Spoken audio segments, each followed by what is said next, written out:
Thank you, sir. I take this opportunity. Sir, the house is not in order. Sir, not in order.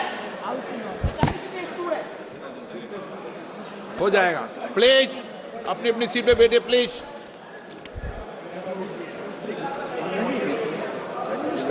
Yeah, yes. Please, अपनी seat पे बैठिए please.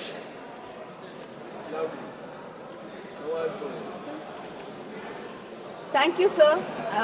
I take this opportunity to thank my party for giving me this opportunity to speak on this very important issue.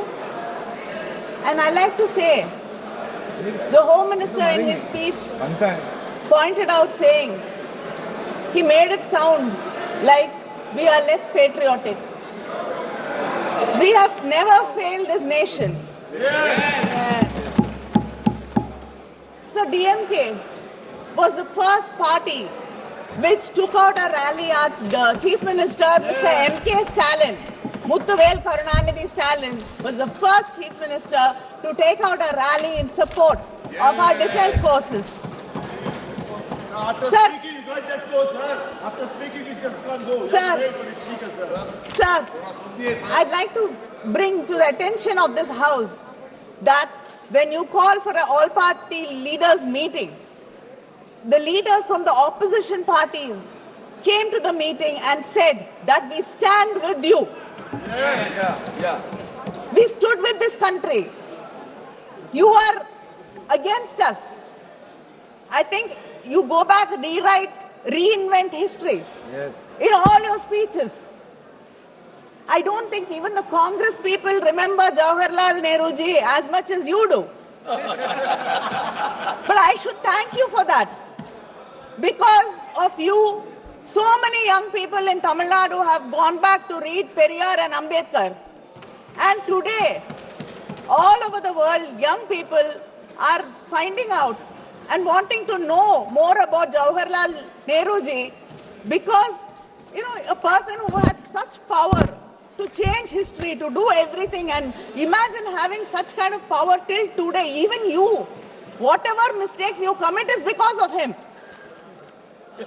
So people are really intrigued by that great leader that students are going and reading about him. So I think the Congress and the opposition must be grateful to you.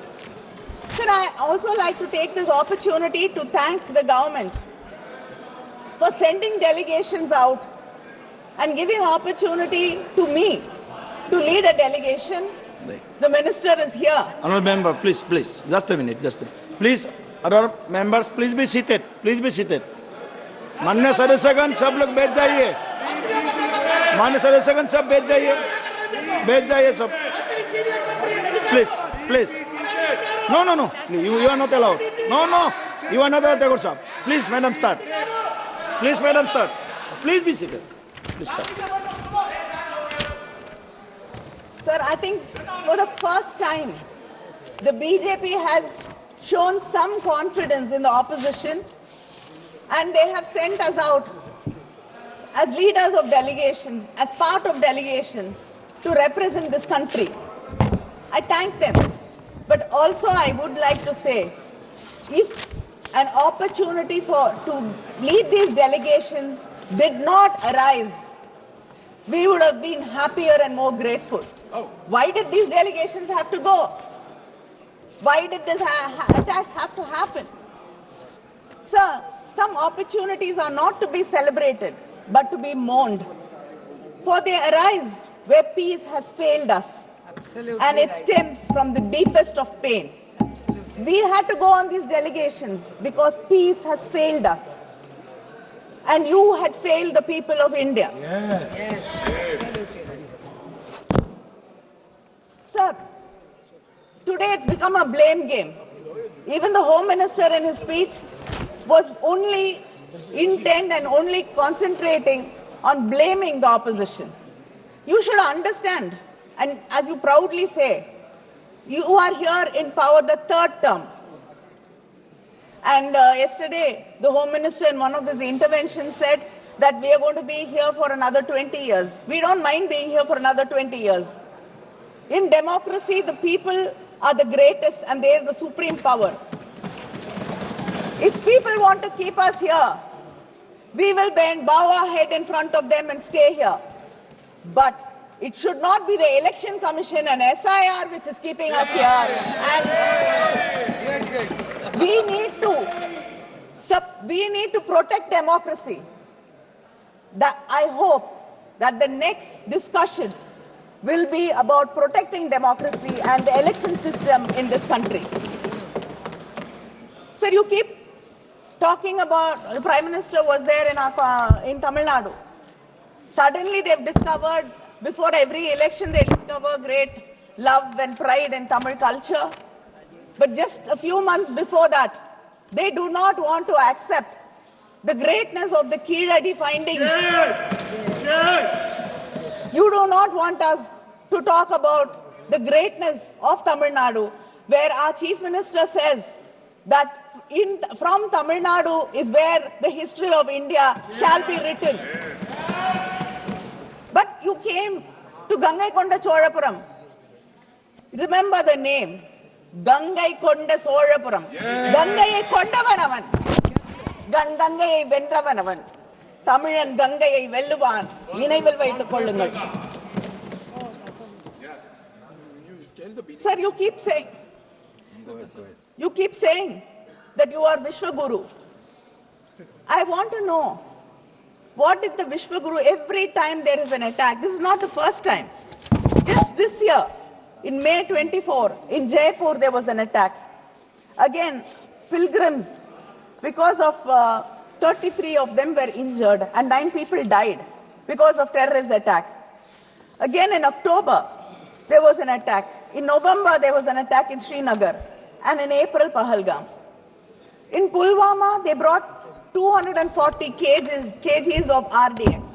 We don't have any answers. Every time there is an attack, you say it will not happen again. What has the Vishwaguru learnt?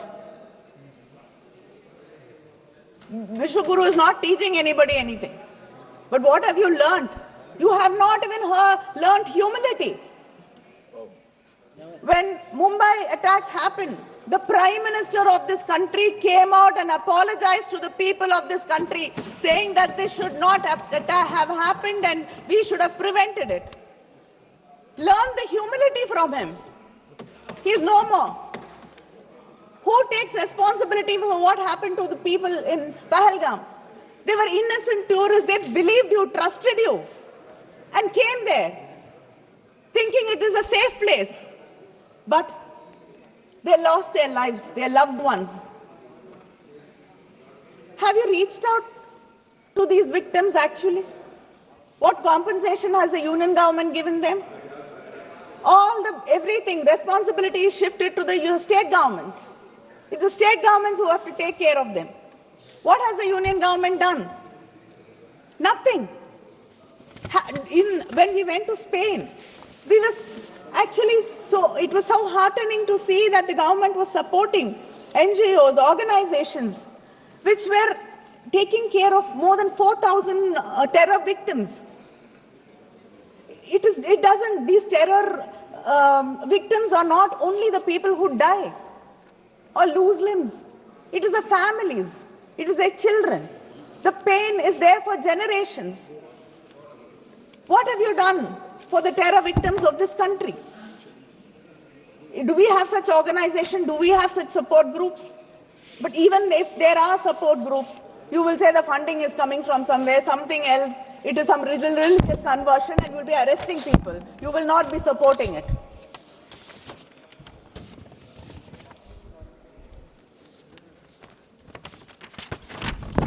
So, the Home Minister, when he spoke about what great achievements they've made in Jammu and Kashmir. I'd like to know, what was the department doing when the RAW and IB, they said that there were suspicious activities there. There were terrorists trying to recce and find out what is happening. There were movements. But nothing was taken seriously. Why did we let it slip? And a US-based company was getting repeated requests for maps of that place. And one of the companies which were making the request was from Pakistan. That should have raised a red flag. How did you miss that? You can't keep talking about Operation Sindoor and make us forget all these questions. This is a failure on your government to protect the people. Don't go back and keep blaming something which happened 100 years ago, 50 years ago, 25 years ago. Talk about today. The government is in your hands. You are responsible for the people of this country. Why did you not protect them? Why did you fail? You made Kashmir into a union territory. But you've cut the budget for the policing there by 464 crores. It is a territory which has to be protected. And over 8 years, there's a delay in posting 4,000 constables. What kind of protection are we talking about? What kind of security are we talking about? And we all believe that, tourism, because Kashmir depends on tourism. The Chief Minister was so happy that, again, there is tourists coming there. But people invested in hotels, in restaurants, in homestays, so that tourists will come and they will have a better life. But today, 13 lakh bookings have been cancelled. What a shame. What happens to the life of these people who've taken bank loans, who borrowed and invested? How are you compensating them? Do you even care about them? So I'd like to remind you that India stood together. I give you credit for sending us. We would not think which religion we belong to, which language we spoke, which party we came from, where east, west, south, north, nothing. But we stood with you. The opposition stood with you. The soldiers. With the soldiers, with you, with the country. We had Muslims in the delegation. We had Christians in the delegations. We had atheists in the delegation. We have, people from different parts of this country. We all went together and stood for India. You realize this when you had to convince the international community. But why is your politics in India so divisive? Very good. Why are you dividing this country by your politics? Why are you basing it on religion? So the hate speeches by your own leaders has gone up by 74%. And any media which brings it to notice is against India. Anybody who asks questions against you are anti-national, Naxals. Any media house outside the country or within the country questions you, raises a doubt, we are against this nation. Why? Why do you want to divide this nation? We want this nation to be one. Yes. You should decide whether you want it to be one or not. Don't divide us. Unity is our strength and we shall stand together. I want to know, what did you do to a minister who shamed Sophia Qureshi? Madhya Pradesh. A minister from Madhya Pradesh BJP. said something atrocious against a person who has given her life to protect this country. What a shame.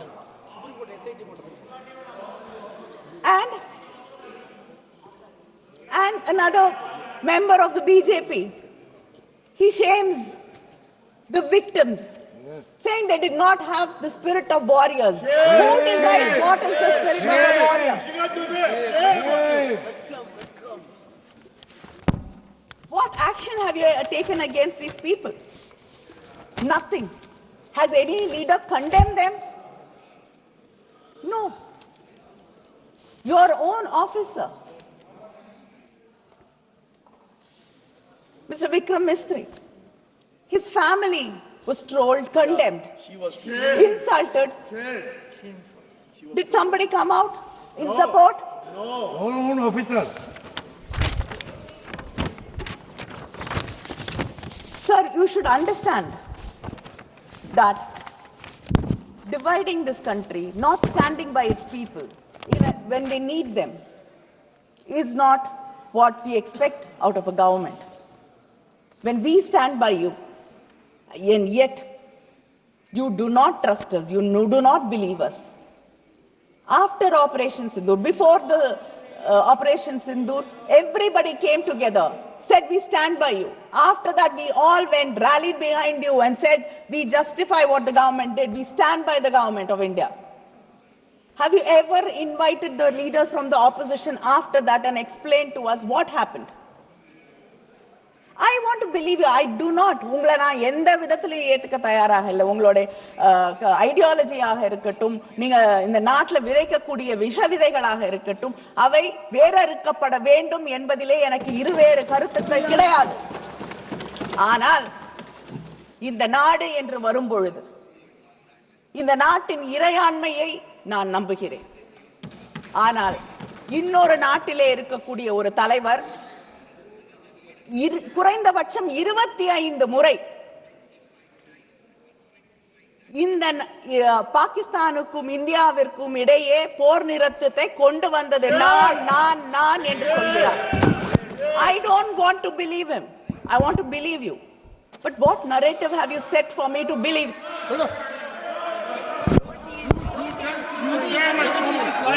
I want to believe you. I want to believe my government. You don't want us to believe. But he has said it 25 times. What reply have you given? Nothing. Why do we have to just suffer in silence and take it? Is this your foreign policy? Our Prime Minister has traveled to practically every country in the world. I mean, he's practically not here. Even when Parliament is functioning, he's not here. That is how it is. And we have a person from Foreign Service as our minister, External Affairs Minister. He speaks very well. But what have we achieved when it comes to diplomacy? Even Pakistan had 2 countries supporting him. Has anybody come out openly and condemned what Pakistan did in this soil and continues to do? Is this your foreign policy? Do you have no friends? Why is it that we do not have any friendly neighbors, we don't have any fair weather friends, we don't have anybody to come out and openly support us and condemn a country which is sponsoring terrorism against India? Haven't you failed? Yes. In your diplomacy? To bring examples from Tamil Nadu. I think you have the best relationship with Sri Lanka today. You even landed a amazing deal for one of your friends, which the Congress, I think, sadly is not capable of doing when it was in power. But you have achieved that. But still our fishermen get arrested every day and our chief minister has to write to you. Their boats are not released. Why can't you use your good offices for the people of this country and not only for your friends? Yes, sir. Is this not a failure in your diplomacy? Yes. Sir, and you talk about technology, you talk about all your achievements. Are we actually prepared to face war? Nobody wants war. போர் என்பது மனிதர்களுக்கு மனித இனத்திற்கு எதிரான ஒன்று. We don't want war. But it doesn't mean we have to be unprepared. You should understand, your own officers, your own defense officers have said we have to upgrade. The standing committee has recommended 3% of the budget should go for defense. But where are we? Not even 2%. This world is not such a peaceful place that we don't have to be protected, that we don't have to take care of our people, our security. You are not prepared. Today war is becoming drone attacks. Are you prepared? They were drones. Are you prepared? Have you upgraded? Our war was just not against Pakistan. Our war was much more than that, and I hope and I'm sure you realize it. There was a bigger country fighting a proxy war and supporting them. Are we prepared to face them? Should we not upgrade, understand, and be prepared to face them?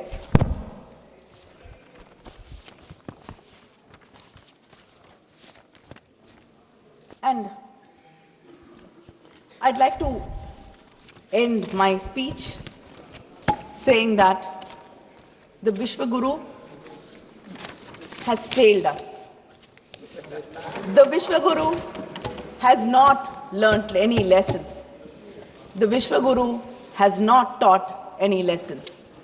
The only thing this government, I can call this government an extension government, because all the officers are on extension. You don't trust your own officers. Everybody, if it is a RAW, extension. If it is a IB, extension. ED, extension. What is the need? Don't you trust the second rank of your officers, second line of your officers? Even the BJP leader. No deputy speaker. No point saying that, I am great. I am the greatest leader in this world. I lead.